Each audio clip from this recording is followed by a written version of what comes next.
Salam Indonesia. Anda menyaksikan berita terkini bersama saya Eva Jayantika.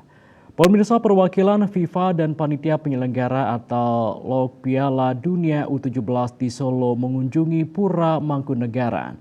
Mereka menyusuri dan menikmati istana dari Kadipaten Mangkunegaran ini di sela-sela kesibukan penyelenggaraan Piala Dunia U17 di Solo.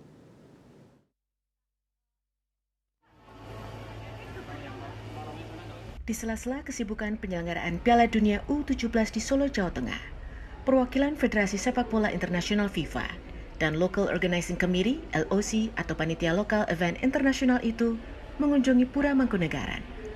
Didampingi seorang pemandu dari Istana Mangkunegaran, rombongan yang terdiri dari sekitar 40 orang ini menyusuri salah satu objek wisata sejarah di kota Solo itu pada Selasa 14 November.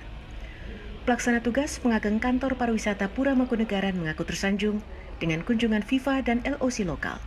Pihaknya berharap kunjungan dari rombongan FIFA ini dapat membawa dampak positif pada kunjungan wisatawan ke istana resmi dari Kadipaten Mangkunegaran tersebut.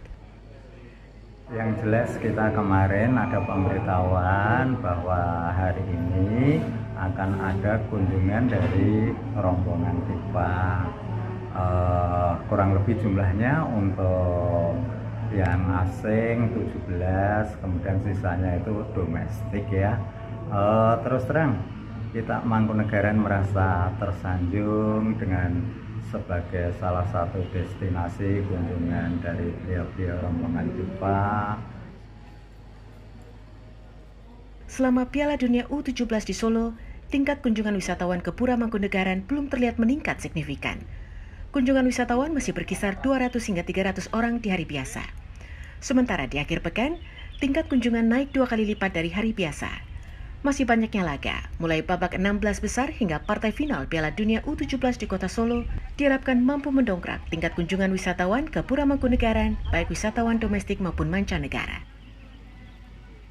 Dari Solo, Jawa Tengah, Danika Priani, Kantor Berita Antara, mewartakan. Pemirsa berita terkini bersama Minyak Apun Ganapati Usada Bali Keluarga Sehat. Update terus informasi Anda dengan subscribe dan like YouTube channel Bali TV @News Bali TV. Tetaplah bersama Bali TV. Salam Indonesia.